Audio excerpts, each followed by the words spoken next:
Hello, welcome to day 17. ഈ വീഡിയോയിൽ നമ്മൾ ഫയൽസിനെ കുറിച്ചാണ് പറയാൻ പോകുന്നത്. ഫയൽസിൽ നിന്ന് ഡേറ്റ എങ്ങനെയാണ് റീഡ് ആൻഡ് റൈറ്റ് ചെയ്യുക എന്നുള്ളതാണ് നമ്മൾ ചെയ്യാൻ പോകുന്നത്. അപ്പോൾ ഇത്രയും ദിവസം നമ്മൾ ചെയ്ത പ്രോഗ്രാമിലെല്ലാം നമ്മൾ ഡേറ്റ സ്റ്റോർ ചെയ്തിരുന്നത് ഒന്നില്ലെങ്കിൽ വേരിയബിൾസ് വെച്ചിട്ട്, ലിസ്റ്റ് വെച്ചിട്ട്, ഡിക്ഷണറി വെച്ചിട്ടെല്ലാം ആയിരുന്നു. അപ്പോൾ നമ്മുടെ ഡേറ്റ കമ്പ്യൂട്ടറിന്റെ പ്രൈമറി മെമ്മറിയിലായിരുന്നു സ്റ്റോർ ചെയ്തിട്ടുണ്ടായിരുന്നത്. പ്രൈമറി മെമ്മറിയിൽ സ്റ്റോർ ചെയ്യുമ്പോൾ ഉള്ള പ്രശ്നം എന്താണെന്ന് വെച്ചാൽ, നമ്മൾ പ്രോഗ്രാം ക്ലോസ് ചെയ്യുക അല്ലെങ്കിൽ പവർ ഓഫ് ആവുക ചെയ്താൽ ഈ ഡേറ്റ എല്ലാം ഇറേസ് ആയി പോകും. വീണ്ടും നമുക്കിത് ആക്സസ് ചെയ്യാൻ പറ്റില്ല. അപ്പോൾ നമുക്ക് പെർമനന്റ് ആയിട്ട് ഡേറ്റ ആക്സസ് ചെയ്യണമെന്നുണ്ടെങ്കിൽ നമ്മളത് സെക്കൻഡറി മെമ്മറിയിൽ ഒരു ഫയൽ ഫോർമാറ്റിൽ സ്റ്റോർ ചെയ്ത് വെക്കണം. അതായത് നമ്മുടെ ഹാർഡ് ഡിസ്കിൽ സ്റ്റോർ ചെയ്ത് വെക്കണം. ഇതെങ്ങനെയാണ് ഒരു പ്രോഗ്രാം വഴി ചെയ്യുക എന്നാണ് നമ്മൾ ചെയ്യാൻ പോകുന്നത്. അപ്പോൾ ഫയൽസിന് ജനറലി 2 കാറ്റഗറി ആയി തിരിച്ചിട്ടുണ്ട്: ടെക്സ്റ്റ് ഫയൽസും ബൈനറി ഫയൽസും. നമ്മൾ ഇന്ന് പഠിക്കാൻ പോകുന്നത് ടെക്സ്റ്റ് ഫയൽസിനെ കുറിച്ചാണ്. ടെക്സ്റ്റ് ഫയൽസ് എന്ന് പറഞ്ഞാൽ ഹ്യൂമൻ റീഡബിൾ ഫോർമാറ്റിലുള്ള ഫയൽസിനെയാണ് ടെക്സ്റ്റ് ഫയൽസ് എന്ന് പറയാം. ബൈനറി ഫയൽ എന്ന് പറഞ്ഞാൽ സീക്വൻസ് ഓഫ് ബൈറ്റ്സ് ആയിട്ടായിരിക്കും ഡേറ്റ സ്റ്റോർ ചെയ്തിട്ടുണ്ടാവുക. ഹ്യൂമൻ റീഡബിൾ ഫോർമാറ്റിലായിരിക്കില്ല. ഇതിന് എക്സാമ്പിൾ ഇപ്പോൾ JPEG ഫയൽസ്, അതുപോലെ GIF ഫയൽസ്, ഇതെല്ലാം ബൈനറി ഫയൽ ഫോർമാറ്റ്സിന് എക്സാമ്പിൾ ആണ്. അത് നമുക്ക് ഓപ്പൺ ചെയ്യാനും യൂസ് ചെയ്യാനും അതിനനുസരിച്ചുള്ള അപ്ലിക്കേഷൻസ് വേണം. അതായത് ഇപ്പം ഒരു JPEG ഫയൽ തുറക്കണമെങ്കിൽ നമുക്കൊരു ഇമേജ് റീഡർ വേണം. അങ്ങനെ ഓക്കെ. അപ്പം നമ്മൾ ഇന്ന് പഠിക്കാൻ പോകുന്നത് ടെക്സ്റ്റ് ഫയലിലോട്ട് എങ്ങനെയാണ് റീഡ് ആൻഡ് റൈറ്റ് പൈത്തൺ ഉപയോഗിച്ച് ചെയ്യുക എന്നുള്ളതാണ്. ഇപ്പൊ ഞാനിവിടെ ഫയൽ ഡെമോ.py എന്ന് പറഞ്ഞിട്ടൊരു ഫയൽ ക്രിയേറ്റ് ചെയ്തിട്ടുണ്ട്. അതിന്റെ കൂടെ തന്നെ ഞാനൊരു ടെക്സ്റ്റ് ഫയൽ ക്രിയേറ്റ് ചെയ്യണം. ഓക്കെ, അപ്പോൾ ഇങ്ങനെ ഫയൽ ഇട്ടിട്ട് നമുക്ക് ഫയൽ ഡെമോ എന്ന് തന്നെ പേര് കൊടുക്കാം. ഓക്കെ, ഡെമോ റീഡ് എന്ന് കൊടുക്കാം .txt. ഓക്കെ, അപ്പൊ ഒരു സാധാരണ ടെക്സ്റ്റ് ഫയല്, അതിനകത്ത് ഞാൻ കുറച്ച് ലൈൻസ് ആഡ് ചെയ്യാൻ പോവാണ്. ദിസ് ഇസ് ലൈൻ 1 എന്നും ദിസ് ഇസ് ലൈൻ 2 എന്നും ഓക്കെ, ദിസ് ഇസ് ലൈൻ 3, ഇങ്ങനെ 3 ലൈൻസ് ആഡ് ചെയ്തിട്ട് അത് ക്ലോസ് ചെയ്തു. ഓക്കെ, അപ്പൊ എനിക്ക് ഇവിടെ ഒരു ഫയൽ ഉണ്ട്, ടെക്സ്റ്റ് ഫയൽ. അതിനകത്ത് കുറച്ച് കണ്ടന്റ്സ് ഉണ്ട് ആൻഡ് ഇവിടെ ഫയൽ ഡെമോ.py എന്നുണ്ട്. എനിക്കിനി ഈ ഫയൽ എടുത്ത് റീഡ് ചെയ്യണം. അതിന് ഞാൻ ആദ്യം ഈ ഫയലിന് ഓപ്പൺ ചെയ്യണം. അതിന് വേണ്ടിയിട്ട് പൈത്തണിൽ ഓപ്പൺ എന്ന് പറഞ്ഞിട്ടൊരു ഫംഗ്ഷൻ ഉണ്ട്. ഓക്കെ, ഓപ്പണിലെ ഫസ്റ്റ് ആർഗ്യുമെന്റ് ആയിട്ട് എനിക്ക് ആ ഫയൽ നെയിം കൊടുക്കാം, which is file demo read.txt. അത് കഴിഞ്ഞിട്ട് ഇവിടെ മോഡ് സ്പെസിഫൈ ചെയ്യണം. നിങ്ങൾ ഫയൽ റീഡ് മോഡിലാണോ, റൈറ്റ് മോഡിലാണോ, അപ്പൻഡ് മോഡിലാണോ, ഏത് മോഡിലാണോ ഓപ്പൺ ചെയ്യുന്നതെന്നനുസരിച്ച് ഇവിടെ മോഡ് കൊടുക്കണം. ബൈ ഡിഫോൾട്ട് ഇത് റീഡ് മോഡാണ്. അപ്പോൾ ഒന്നും കൊടുത്തില്ലെങ്കിലും റീഡ് മോഡിലായിരിക്കും ഓപ്പൺ ചെയ്യുക. പക്ഷെ ഞാനിവിടെ കൊടുക്കുകയാണ്. ഓക്കെ, R എന്ന് കൊടുത്താൽ റീഡ് മോഡാണെന്ന് അർത്ഥം, W എന്ന് കൊടുത്താൽ W മോഡാണെന്ന്, റൈറ്റ് മോഡാണെന്ന് അർത്ഥം. ഓക്കെ, അപ്പോൾ റീഡ് മോഡാണ് ഞാൻ ഇവിടെ കൊടുത്തു.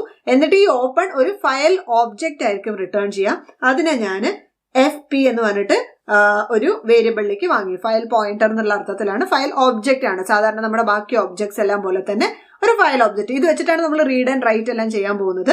ഇപ്പൊ നമ്മൾ ഈ ഫയല് റീഡ് മോഡിൽ ഓപ്പൺ ചെയ്തു. ഇനി നമുക്ക് ഇതിൽ നിന്ന് കണ്ടന്റ്സ് റീഡ് ചെയ്യാൻ വേണ്ടിയിട്ട് fp.read എന്നുള്ള ഒരു ഫംഗ്ഷൻ വിളിക്കാം. fp.read എന്നുള്ള ഫംഗ്ഷൻ നമ്മുടെ ഫയലിലെ എല്ലാ ഫുൾ കണ്ടന്റ്സും ക്യാരക്ടർ ബൈ ക്യാരക്ടർ റീഡ് ചെയ്യും. എന്നിട്ട് അത് നമ്മൾ പ്രിന്റ് ചെയ്താൽ അത് നമ്മുടെ കൺസോളിൽ പ്രിന്റ് ആവും. അതുപോലെ തന്നെ തുറന്നു കഴിഞ്ഞാൽ നമ്മുടെ ആവശ്യം കഴിഞ്ഞ ഫയൽ ക്ലോസ് ചെയ്യാൻ ഒരിക്കലും മറക്കരുത്. അപ്പോൾ fp.close എന്ന് കൊടുക്കുക. ഓക്കെ, എന്നിട്ട് നമ്മളിത് റൺ ചെയ്താൽ നോക്കൂ, this is line 1, this is line 2, this is line 3 എന്നുള്ളത് റീഡായി. അപ്പൊ റീഡ് എന്ന് കൊടുത്താൽ നമ്മുടെ ഫയലിലെ ഫുൾ കണ്ടന്റ്സും ക്യാരക്ടർ ബൈ ക്യാരക്ടർ റീഡ് ആവും എന്നർത്ഥം. ഇനി അതുപോലെ തന്നെ റീഡിന് പകരം നമുക്ക് റീഡ് ലൈൻ എന്ന് കൊടുക്കാം. ഓക്കെ, റീഡ് ലൈൻ എന്നുള്ള ഒരു ഫംഗ്ഷൻ ഉണ്ട്. അത് കൊടുത്താൽ തന്നെ നമുക്ക് റൺ ചെയ്താൽ ഫസ്റ്റ് ലൈൻ മാത്രം റീഡ് ആവും. ഓരോ ലൈനായിട്ട് റീഡാക്കാൻ വേണ്ടിയിട്ട് നമ്മൾ റീഡ് ലൈൻ എന്ന് കൊടുക്കുകയാണ്. റീഡ് ലൈനും അതുപോലെ റീഡ് ലൈൻസ് ഉണ്ട്. റീഡ് ലൈൻസ് ആണെങ്കിൽ നമുക്ക് നോക്കാം. ഇപ്പൊ റീഡ് ലൈൻസ് റിട്ടേൺ ചെയ്യുന്നത് ഒരു ലിസ്റ്റ് ഓഫ് സ്ട്രിങ്സ് ആണ്. നമ്മുടെ ഓരോ ലൈനും ഈ ലിസ്റ്റിലെ ഓരോ എലമെന്റ് ആയിട്ട് ഒരു ലിസ്റ്റ് നമുക്ക് റിട്ടേൺ ചെയ്യും. ഈ ഓരോ സ്ട്രിങ്ങിന്റെയും അവസാനം നിങ്ങൾക്കൊരു \n എന്ന് കാണാൻ പറ്റുന്നുണ്ടാവും അല്ലെ. ഈ \n എന്ന് പറഞ്ഞാൽ നമ്മൾ ഈ ഫയൽ എടുത്ത് നോക്കിയാൽ ദിസ് ഇസ് ലൈൻ 1 കഴിഞ്ഞിട്ട് അടുത്ത ലൈനിലാണ് this is line 2. Okay, /n എന്നുള്ളത് ന്യൂ ലൈൻ ക്യാരക്ടറിനെയാണ് സൂചിപ്പിക്കുന്നത്. Okay, C പഠിച്ചവർക്ക് അറിയുന്നുണ്ടാവും. പൈത്തണിലും അങ്ങനെ തന്നെയാണ്. \n ഒരു സ്ട്രിങ്ങിനകത്ത് കൊടുത്ത ന്യൂ ലൈൻ ആണ്. ഓക്കെ, നമ്മളത് റൈറ്റ് ചെയ്യുമ്പോൾ നമ്മളത് വീണ്ടും യൂസ് ചെയ്യും. അപ്പൊ നിങ്ങൾക്ക് കുറച്ചും കൂടെ മനസ്സിലാവും. ഓക്കെ, ഇപ്പൊ /n ഈ ന്യൂ ലൈനിനെ റെപ്രസെന്റ് ചെയ്യുന്നതാണ് എന്നർത്ഥം. ഓക്കെ, അപ്പൊ റീഡ് ലൈൻസ് അങ്ങനെയാണ് വർക്ക് ചെയ്യുക. Read character by character read ചെയ്യും. റീഡ് ലൈൻ സിംഗിൾ ലൈനായിട്ട് റീഡ് ചെയ്യും. റീഡ് ലൈൻസ് എല്ലാ ലൈനും റീഡ് ചെയ്തിട്ട് നമുക്കൊരു ലിസ്റ്റ് റിട്ടേൺ ചെയ്യും. ഓക്കെ, ഇനി ഇത് കൂടാതെ ലൈൻ ബൈ ലൈൻ ആയിട്ട് നമുക്കൊരു ലൂപ്പ് ഇട്ടിട്ടും ഫയലിലെ കണ്ടന്റ്സ് റീഡ് ചെയ്യാം. അതെങ്ങനെയാന്ന് വെച്ചാൽ ഇത് ഡിലീറ്റ് ചെയ്യാണ് ഞാൻ. എന്നിട്ട് ഫോർ സം വാല്യൂ ലൈൻ എന്ന് കൊടുക്കാം. ഇൻ എഫ് പി നമ്മുടെ ഫയൽ ഓബ്ജക്റ്റ് ആണ്. FP എന്ന് കൊടുത്തിട്ട് ജസ്റ്റ് പ്രിന്റ് ലൈൻ എന്ന് കൊടുത്താല് നോക്കൂ, this is line 1, this is line 2, this is line 3 എന്ന് പ്രിന്റ് ആവും. ഇപ്പൊ ഇവിടെ ഒരു എക്സ്ട്രാ സ്പേസ് വരുന്നുണ്ടോ? ഈ സ്പേസ് വരാൻ കാരണം നമ്മുടെ ഫയലിൽ ഓരോ ലൈനിലും ഒരു ന്യൂ ലൈൻ വെച്ചിട്ടാണ് എൻഡ് ചെയ്യുന്നത്. അതുകൂടാതെ പ്രിന്റ് ഫംഗ്ഷൻ ഓരോ പ്രാവശ്യം റൺ ചെയ്യുമ്പോഴും ഒരു ന്യൂ ലൈൻ ആഡ് ചെയ്യും. നമ്മൾ മുന്നേ കണ്ടിട്ടുണ്ട്. നമ്മൾ വെറുതെ for I in range of 10 എന്ന് കൊടുത്ത് പ്രിന്റ് ഐ കൊടുത്താൽ 1 2 3 4 എന്ന് പുതിയ ലൈനിലാണ് പ്രിന്റ് ചെയ്യുക. റൈറ്റ്? പ്രിന്റ് എപ്പോഴും പുതിയ ലൈനിലാണ് പ്രിന്റ് ചെയ്യുക പൈത്തണിൽ. അതുകൂടാതെ തന്നെ നമ്മുടെ ഓരോ ലൈൻസിന്റെ അറ്റത്തുള്ള ന്യൂ ലൈൻ ക്യാരക്ടറും കൂടെ ചേർത്തിട്ടാണ് 2 പ്രാവശ്യം ന്യൂ ലൈൻ വരുന്നത്. ഇത് വേണ്ടാന്നുണ്ടെങ്കിൽ ഒരു വഴിയുണ്ട്. എൻഡ് ഇസ് ഈക്വൽ ടു വെറുതെ സ്പേസ് കൊടുക്കുക. എൻഡ് സ്പേസ് കൊടുത്താൽ പ്രിന്റ് എന്ത് വെച്ചിട്ടാണ് എൻഡ് ചെയ്യേണ്ടത് എന്നർത്ഥം. ഇപ്പൊ നോക്കൂ, അത് പോയി. ഇപ്പൊ ഞാൻ ഇവിടെ എൻഡ് ഡി എന്ന് കൊടുത്തു വിചാരിക്കുക വെറുതെ. ഓക്കെ, ഇപ്പൊ നോക്കിക്കോളാം. ഡി വെച്ചിട്ടായിരിക്കും ഓരോ പ്രിന്റും. ഓക്കെ, ഒരു this is new line D, പിന്നെ this is new line D, this is new line, പിന്നെ ഒരു ഡി വന്നു. അതായത് ഓരോ പ്രിന്റ് സ്റ്റേറ്റ്മെന്റിന്റെ അവസാനം ഒരു ഡി വന്നു. അപ്പോൾ നമ്മൾ ന്യൂ ലൈൻ കൊടുക്കാണ്ട് ഇവിടെ ഡീഫോൾട്ട് ഇതിന്റെ വാല്യൂ ന്യൂ ലൈൻ ആണ്. അതായത് ന്യൂ ലൈൻ എന്ന് കൊടുത്താൽ നേരത്തെ വന്ന പോലെ ഗ്യാപ്പ് ഇട്ട് വരും. അപ്പൊ നമ്മൾ ആ ഡീഫോൾട്ട് വാല്യൂ മാറ്റിയിട്ട് സ്പേസോ കൊടുത്താൽ, സ്പേസ് കൊടുക്കുമ്പോൾ സ്പേസ് വരും. ഒന്നും കൊടുക്കാതിരിക്കുക. ഓക്കെ, അപ്പം ഒന്നും വരില്ല. അപ്പൊ ഇതാണ് വേറൊരു വഴി ഫയലിൽ നിന്ന് ലൈൻ ആയിട്ട് ലൂപ്പ് ഇട്ട് ഡേറ്റ റീഡ് ചെയ്യാൻ. ഇനി നമ്മുടെ fp.read ഫംഗ്ഷനിലേക്ക് തന്നെ തിരിച്ചു വന്നാൽ fp.read ഫുൾ കണ്ടന്റ്സും ക്യാരക്ടർ ബൈ ക്യാരക്ടർ റീഡ് ചെയ്യുമെന്ന് ഞാൻ പറഞ്ഞു. നമുക്ക് പക്ഷെ ഒരു പെർട്ടിക്കുലർ നമ്പർ ഓഫ് ക്യാരക്ടേഴ്സ് മാത്രം മതി. അതായത് ആദ്യത്തെ ഒരു 10 ക്യാരക്ടർ മാത്രം മതിയെങ്കിൽ ബ്രാക്കറ്റിൽ 10 എന്ന് കൊടുത്താൽ മതി. അപ്പൊ നമ്മൾ റൺ ചെയ്യുമ്പോൾ ഞാൻ പ്രിന്റ് ചെയ്തില്ല. പ്രിന്റ് ഓഫ് എന്ന് കൊടുത്താൽ നോക്കൂ, ദിസ് ഇസ് LI, അതായത് THIS ഒരു സ്പേസ് ES ഒരു സ്പേസ് LI. ഓക്കെ, 4 8 2 സ്പേസും കൂടെ 10 ക്യാരക്ടേഴ്സ് പ്രിന്റ് ആയി. അപ്പൊ ഇങ്ങനെ ബ്രാക്കറ്റിൽ നമുക്ക് എത്ര ക്യാരക്ടേഴ്സ് വേണമെന്ന് കൊടുത്താൽ അത്രയും ക്യാരക്ടേഴ്സ് മാത്രം പ്രിന്റ് ആവും, അല്ലെങ്കിൽ ഫുൾ കണ്ടന്റ്സും പ്രിന്റ് ആവും. ഇനി ഞാനൊരു സൂത്രം കൂടെ കാണിക്കാം. ഇനി ഞാൻ പ്രിന്റ് fp.read ഇതിനകത്ത് കൊടുക്കണം. ഓക്കെ, റീഡ് എന്ന് പറഞ്ഞാൽ ഫുൾ കണ്ടന്റ്സ് റീഡ് ആവണം. ഇതെന്ന് പറഞ്ഞാൽ 10 ക്യാരക്ടർ വെച്ച് റീഡ് ആവണം. ഓക്കെ, അപ്പോ ഇനി ഞാൻ റൺ ചെയ്യുമ്പോ നോക്കൂ, ദിസ് ഇസ് LI എന്നുള്ളത് ഈ റീഡ്. ഓക്കെ, അത് കഴിഞ്ഞ് ഞാൻ fp.read കൊടുക്കുമ്പോൾ അവിടെ നിന്നുള്ള ബാക്കി കണ്ടന്റ്സേ പ്രിന്റ് ആവുന്നുള്ളൂ. ആദ്യം മുതൽ വീണ്ടും റീഡ് ആകുന്നില്ല. അവിടെ നിന്നുള്ള ബാക്കി കണ്ടന്റ്സേ റീഡ് ആവുന്നുള്ളൂ. ഇതിന് കാരണം എന്താന്ന് വെച്ചാൽ നമ്മൾ ആദ്യം ഒരു 10 ക്യാരക്ടർ റീഡ് ചെയ്യാൻ കൊടുത്തിട്ട് 10 ക്യാരക്ടർ റീഡ് ചെയ്തു. ഓക്കെ, ഇപ്പൊ നമ്മുടെ കറന്റ് പൊസിഷൻ ഇവിടെ വന്ന് നിൽക്കുകയാണ്. പിന്നെയും റീഡ് കൊടുക്കുമ്പോൾ ഇവിടെ നിന്ന് ബാക്കിയുള്ളത് മുഴുവനെ റീഡ് ചെയ്യുള്ളൂ. കാരണം കറന്റ് പൊസിഷൻ തിരിച്ച് 0ലേക്ക് വരൂ എന്ന് നമ്മൾ പറഞ്ഞിട്ടില്ല. അപ്പൊ നമുക്ക് നമ്മുടെ ഫയലിലെ കറന്റ് പൊസിഷൻ ഏതാണെന്ന് അറിയണമെങ്കിൽ fp.tell എന്ന് പറഞ്ഞിട്ടുള്ള ഒരു ഫംഗ്ഷൻ ഉണ്ട്. അപ്പൊ ഞാൻ ഇവിടെ ഒരു പ്രിന്റ് കൊടുക്കുകയാണ്. Okay, the current position is എന്ന് പറഞ്ഞിട്ട് fp.tell എന്ന് കൊടുത്താൽ ഇപ്പൊ റൺ ചെയ്ത് നോക്കാം. നോക്കൂ, ദിസ് ഇസ് LI എന്ന് പ്രിന്റ് ചെയ്തു. അതിന്റെ താഴെ the current position is 10. Okay, പിന്നെ ആ 11th ക്യാരക്ടർ മുതലേ ബാക്കിയുള്ള റീഡ് ആകുള്ളൂ. ഓക്കെ, ഇനി നിങ്ങൾക്ക് കറന്റ് പൊസിഷൻ മാറ്റിയിട്ട് വീണ്ടും 0ലേക്ക് വരണമെന്ന് വിചാരിക്കുക. അതായത് ഈ റീഡും ആദ്യം മുതൽ വായിക്കണമെന്ന് വിചാരിക്കുക. അപ്പൊ നമ്മൾ എന്ത് ചെയ്യുന്ന വെച്ചാല് fp നമ്മുടെ ഫയൽ പോയിന്റർ .seek എന്ന് പറഞ്ഞിട്ടുള്ള ഫംഗ്ഷൻ ഉണ്ട്. എന്നിട്ട് അത് 0 ആക്കി വെക്കാം. അതായത് 0th പൊസിഷനിലേക്ക് തിരിച്ച് പോകൂ എന്നർത്ഥം. ഓക്കെ, അപ്പോ 0th പൊസിഷനിലോട്ട് റൺ ചെയ്ത് നോക്കുക. കണ്ടോ, this is LI, current position 10 ആയിരുന്നു. പക്ഷെ നമ്മൾ 0ലേക്ക് വിട്ടു. ഇവിടെ നമ്മൾ വീണ്ടും F10 അടിച്ചാൽ കറന്റ് പൊസിഷൻ 0 എന്ന് വരും. പിന്നെ അവിടെ നമ്മൾ വീണ്ടും റീഡ് ചെയ്യുമ്പോൾ ഇത് 3 റീഡ് ചെയ്യും. ഓക്കെ, ഇപ്പൊ എങ്ങനെയാണ് ഫയലിൽ നിന്ന് റീഡ് ചെയ്യേണ്ടതെന്ന് ഐഡിയ കിട്ടിയെന്ന് വിചാരിക്കുന്നു. ഇനി ഒരു കാര്യം കൂടെ പറയാനുണ്ട്. എല്ലാ ഫയലും ഓപ്പൺ ചെയ്ത് എല്ലാം ക്ലോസ് ചെയ്യണമെന്ന് ഞാൻ പറഞ്ഞല്ലോ. ഓക്കെ, അപ്പൊ ഇങ്ങനെ ഓപ്പൺ ചെയ്ത് പിന്നെ ക്ലോസ് ചെയ്യുന്നതിന് പകരം നമുക്കൊരു കോണ്ടെക്സ്റ്റ് മാനേജർ ഉപയോഗിക്കാം. ഈ ക്ലോസ് ഞാൻ ഡിലീറ്റ് ചെയ്തിട്ട് വിത്ത് എന്ന് പറഞ്ഞിട്ടൊരു കീവേഡ് ഉണ്ട്. വിത്ത് ഓപ്പൺ ഫയൽ നെയിം പിന്നെ മോഡ് കൊടുത്തിട്ട് ആസ് FP എന്ന് കൊടുത്ത് കോളൻ ഇടാം. ഓക്കെ, എന്നിട്ട് നമ്മൾ ഇഫും ഫോറൊക്കെ എഴുതുന്ന പോലെ ഈ ഫുൾ കണ്ടന്റ്സ് ഇതിനകത്തിടാം. ഓക്കെ, ഒരു ഇൻഡന്റേഷൻ കൊടുത്തിട്ട്. ഇപ്പൊ ഇങ്ങനെ വിത്തിനകത്ത് കൊടുക്കുമ്പോൾ ഇതിനകത്തുള്ള ഈ സ്റ്റേറ്റ്മെന്റ്സ് എല്ലാം എക്സിക്യൂട്ട് ചെയ്ത് കഴിഞ്ഞ ശേഷം ഫയൽ ഓട്ടോമാറ്റിക്കലി ക്ലോസ് ആവും. നമ്മൾ fp.close എന്ന് എക്സ്പ്ലിസിറ്റ് ആയിട്ട് കൊടുക്കേണ്ട ആവശ്യമില്ല. അതുകൊണ്ട് തന്നെ എപ്പോഴും ഫയൽ ഓപ്പൺ ചെയ്യുമ്പോൾ വിത്ത് open as file object name ഇങ്ങനെ ഓപ്പൺ ചെയ്യാൻ ശ്രദ്ധിക്കുക. ഇതാണ് ഒരു ഗുഡ് പ്രാക്ടീസ്. Okay, right. ഇനി നമുക്ക് റൈറ്റ് മോഡിലോട്ട് പോകാം. എങ്ങനെയാണ് ഒരു ഫയലിലേക്ക് റൈറ്റ് ചെയ്യുക എന്നുള്ളത് നമുക്ക് നോക്കാം. അപ്പോൾ അതിന് വേണ്ടിയിട്ട് ഞാനൊരു പുതിയ പൈത്തൺ ഫയൽ ക്രിയേറ്റ് ചെയ്യാണ്.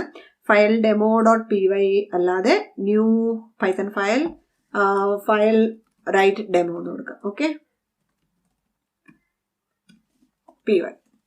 ഓക്കെ, എന്നിട്ട് നമ്മൾ പുതിയ ഫയൽ ഓപ്പൺ ചെയ്യാണ്. വിത്ത് എന്താണ് ഓപ്പൺ, ഞാനൊരു പേര് കൊടുക്കുകയാണ്, ഫയൽ റൈറ്റ് demo.txt എന്നുള്ള പേര് നമ്മൾ റൈറ്റ് മോഡിൽ ഓപ്പൺ ചെയ്യാണ്.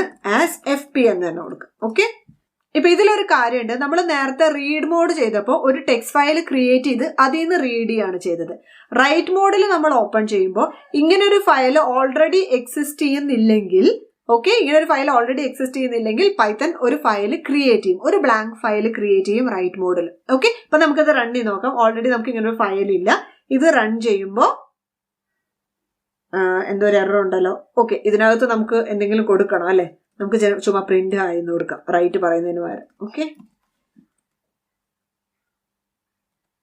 റൺ ചെയ്താൽ ഒരു ഫയൽ കണ്ടോ, ഫയൽ റൈറ്റ് demo.txt എന്ന് പറഞ്ഞിട്ടൊരു ഫയൽ ഓപ്പൺ ആയി. ഓക്കെ, അപ്പൊ റൈറ്റ് മോഡിൽ നമ്മൾ ഒരു ഫയൽ ഓപ്പൺ ചെയ്യാൻ ശ്രമിക്കുമ്പോൾ ഫയൽ ഓൾറെഡി ഉണ്ടെങ്കിൽ അത് ഓപ്പൺ ആവും, അല്ലെങ്കിൽ പുതിയൊരു ഫയൽ ക്രിയേറ്റ് ചെയ്യും. ഇനി വേറൊരു കാര്യം കൂടെ ഉണ്ട്. ഇപ്പൊ ഈ ഫയലിനകത്ത് കുറച്ച് കണ്ടന്റ്സ് ഉണ്ടെന്ന് വിചാരിക്കാം. നമ്മൾ വീണ്ടും ലൈൻ 1 ലൈൻ 2 എന്ന് പറഞ്ഞാൽ 2 ലൈൻ ഉണ്ട്. ഓക്കെ, അത് സേവ് ചെയ്ത് ഞാൻ ക്ലോസ് ചെയ്തു.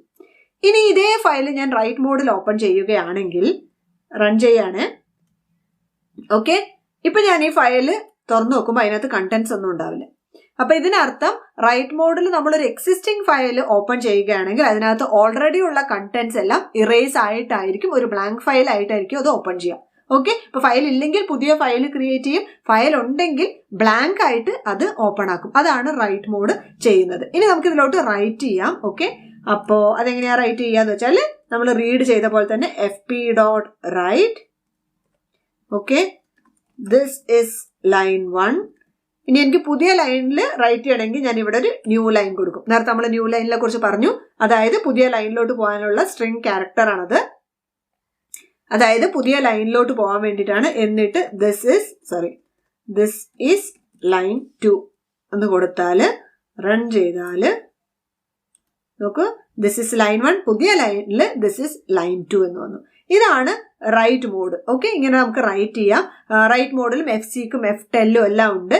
ഇനി റൈറ്റ് അല്ലാതെ അപ്പെൻഡ് എന്ന് പറഞ്ഞിട്ടുള്ള മോഡ് ഉണ്ട്. ഇതിൽ തന്നെ ഞാൻ കാണിക്കുകയാണ്. ഈ W മാറ്റിയിട്ട് A ആക്കുകയാണെങ്കിൽ അപ്പെൻഡ് മോഡിലാണ്.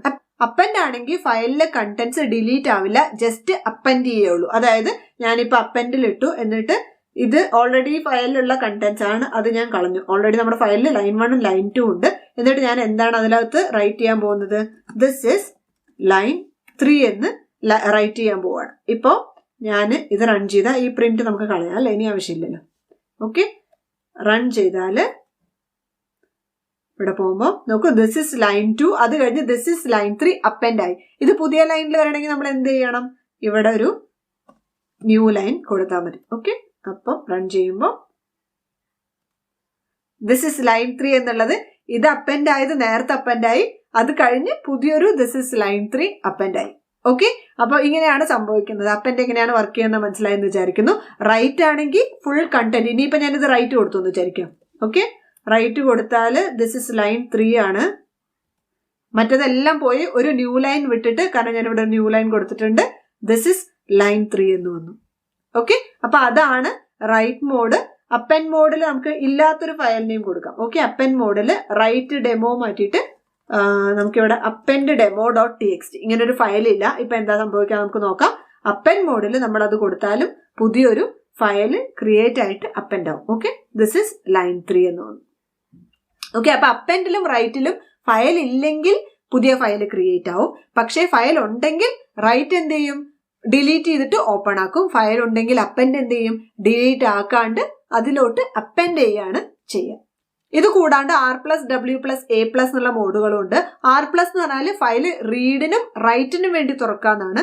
W+ എന്ന് പറഞ്ഞാൽ ഫയൽ റീഡിനും റൈറ്റിനും വേണ്ടി തുറക്കാന്നുള്ളത് തന്നെയാണ്. A+ എന്ന് പറഞ്ഞാൽ ഫയൽ റീഡിനും റൈറ്റിനും വേണ്ടി തുറക്കാന്നുള്ളത് തന്നെയാണ്. പക്ഷേ ഇവർ മൂന്നും തമ്മിലുള്ള വ്യത്യാസം ബേസിക് റീഡ് റൈറ്റ് അപ്പൻഡ് തമ്മിലുള്ള വ്യത്യാസമാണ്. അതായത് R+ൽ തുറക്കുമ്പോൾ ഓൾറെഡി ഫയൽ ഇല്ലെങ്കിൽ എറർ വരും. ഓക്കെ, പുതിയ ഫയൽ ക്രിയേറ്റ് ചെയ്യില്ല. W+ൽ തുറക്കുമ്പോൾ ഓൾറെഡി ഫയൽ ഇല്ലെങ്കിൽ ഫയൽ ക്രിയേറ്റ് ആവും. എന്നിട്ട് ആ ഫയലിലോട്ട് നമുക്ക് റീഡ് ആൻഡ് റൈറ്റ് ചെയ്യാൻ പറ്റും. Append+ൽ ചെയ്യുമ്പോൾ ഓൾറെഡി ഫയൽ ഇല്ലെങ്കിൽ ഫയൽ ക്രിയേറ്റ് ചെയ്യും, പക്ഷേ ഫയലിലെ കണ്ടന്റ്സ് ഡിലീറ്റ് ആവില്ല. അപ്പൊ ഇത് മൂന്നും നിങ്ങൾ എക്സ്പെരിമെന്റ് ചെയ്ത് നോക്കൂ. ഇനി നമുക്ക് ചെറിയൊരു പ്രോഗ്രാമും കൂടെ ചെയ്തിട്ട് അവസാനിപ്പിക്കാം. ഇപ്പൊ ഫയൽ ഡെമോ read.txt എന്ന് പറഞ്ഞിട്ടൊരു ഫയൽ ഇവിടെ ഉണ്ട്. ഇനി ഞാനൊരു പുതിയ ഫയൽ ക്രിയേറ്റ് ചെയ്യാൻ പോവാണ്. പുതിയ പൈത്തൺ ഫയൽ word count.py എന്നുള്ള പേരിൽ. ഓക്കെ, എന്നിട്ട് ഈ ഒരു ഫയലിനകത്ത് നമ്പർ ഓഫ് വേർഡ്സ് എവിടെ നമ്മുടെ ഫയല്, ഈ ഒരു ഫയലിനകത്ത് നമ്പർ ഓഫ് വേർഡ്സ് കൗണ്ട് ചെയ്യാനാണ് ഞാൻ പോകുന്നത്. ഓക്കെ, അപ്പൊ അതിന് ഞാനൊരു ഫംഗ്ഷൻ word count എന്ന് പറഞ്ഞ് ഡിഫൈൻ ചെയ്യുന്നു. ഓക്കെ, എന്നിട്ട് അതവിടെ കിടക്കട്ടെ. നമുക്ക് ഫയൽ ആദ്യം ഓപ്പൺ ചെയ്യാം. വിത്ത് ഓപ്പൺ നമ്മുടെ file demo read.txt. Okay, read മോഡിൽ ഓപ്പൺ ചെയ്യണം. റൈറ്റ് ഒന്നും ഞാൻ ചെയ്യുന്നില്ല. റീഡ് മോഡിൽ ഓപ്പൺ ചെയ്തിട്ട് റീഡ് മോഡിൽ ഓപ്പൺ ചെയ്യണം ആസ് FP. എന്നിട്ട് നമുക്ക് ഈ ഫംഗ്ഷൻ വിളിക്കാം. Okay, word count. എന്നിട്ട് ഈ ഫയൽ ഓബ്ജക്റ്റ് അതിലേക്ക് പാസ് ചെയ്യാം. അപ്പൊ ഇവിടെ ഈ ഫയൽ ഓബ്ജക്റ്റ് FP എന്നുള്ള പേരിൽ തന്നെ ഞാൻ വാങ്ങിക്കുകയാണ്. ഓക്കെ, ഫംഗ്ഷൻ അകത്ത് ഞാൻ എന്ത് ചെയ്യുന്ന വെച്ചാൽ ഫോർ ലൈൻ ഇൻ FP എന്ന് കൊടുത്താൽ ഓരോ ലൈൻ ആയിട്ട് ഈ ലൈനിൽ വരും. എന്നിട്ട് ഈ ഓരോ ലൈൻ വരുമ്പോഴും ഞാൻ എന്ത് ചെയ്യുന്ന വെച്ചാൽ ലൈൻ ഡോട്ട് സ്പ്ലിറ്റ് ചെയ്യും. Okay, line dot split white space വെച്ചിട്ട്. ഇപ്പൊ ഈ സ്പ്ലിറ്റ് ഫംഗ്ഷൻ എന്താ ചെയ്യാന്ന് വെച്ചാൽ നമ്മുടെ ഒരു ലൈനിന്, ദിസ് ഈസ് ലൈൻ 1 എന്നുള്ള ലൈനിന് based on white space split ചെയ്തിട്ട് ഒരു ലിസ്റ്റ് റിട്ടേൺ ചെയ്യും. നമ്മൾ counting the number of words ആ പ്രോഗ്രാമിൽ പറഞ്ഞിട്ടുണ്ട് മുന്നേ. അപ്പൊ ലൈൻ അത് ഞാൻ ഇവിടെ കൊടുക്കാം മേലെ. അപ്പൊ ലൈൻ ഡോട്ട് സ്പ്ലിറ്റ് എവിടെയൊക്കെ വൈറ്റ് സ്പേസ് വരുന്നോ അവിടെ വെച്ച് നമ്മുടെ ലൈനിനെ സ്പ്ലിറ്റ് ചെയ്തിട്ട് ഒരു ലിസ്റ്റ് ആക്കിയിട്ട് റിട്ടേൺ ചെയ്യും.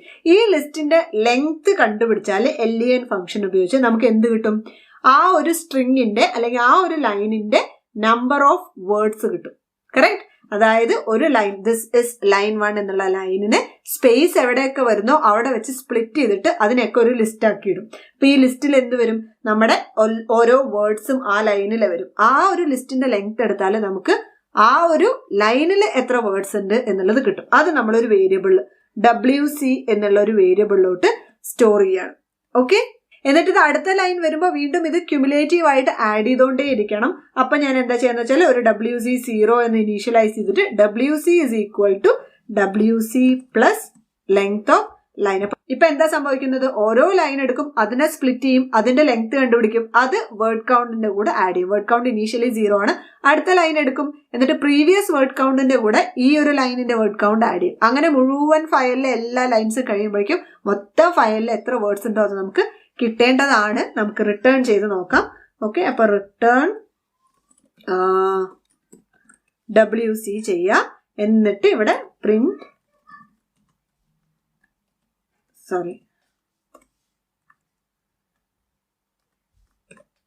വേർഡ് കൗണ്ട് ചെയ്താൽ 12 എന്നാണ് കിട്ടുന്നത്. 12 വേർഡ്സ് ആണ് ഇതിൽ. നമുക്കൊന്ന് കൺഫേം ചെയ്യാം. Okay, 3 line 4 words. അപ്പൊ 4 × 3 12 വേർഡ്സ് ആണ് ഇതിലുള്ളത്. Okay, including this 1 2 3. ഇവിടെ സ്പേസ് ഉണ്ടല്ലോ, ഇതും കൂടെ ഇൻക്ലൂഡ് ചെയ്തിട്ടാണ് സ്പ്ലിറ്റ് ചെയ്യുന്നത്. സ്പ്ലിറ്റ് എങ്ങനെയാണ് മനസ്സിലായാൽ ഇത് മനസ്സിലാവുന്നതാണ് വിചാരിക്കുന്നത്. അതുകൊണ്ടാണ് ഞാൻ പെട്ടെന്ന് എക്സ്പ്ലെയിൻ ചെയ്തത്. അപ്പോ ഇതേപോലെ തന്നെ മുന്നേ നമ്മൾ സ്ട്രിങ്ങിലെ ഫ്രീക്വൻസി കണ്ടുപിടിച്ച പോലെ ഒരു വലിയ ഫയൽ ക്രിയേറ്റ് ചെയ്തിട്ട് അതിനകത്ത് മോസ്റ്റ് റിപ്പീറ്റഡ് വേർഡ് എന്താണെന്ന് ഈ ലോജിക്ക് ബിൽഡ് ചെയ്തിട്ട് നിങ്ങൾക്ക് കണ്ടുപിടിക്കാവുന്നതാണ്. ആ പ്രോഗ്രാമും കൂടെ കണ്ടു കഴിഞ്ഞ ശേഷം. അപ്പൊ ഇത്രേ ഉള്ളൂ ഈ വീഡിയോ. ഇഷ്ടമായെങ്കിൽ like, share and subscribe. See you in another video. By.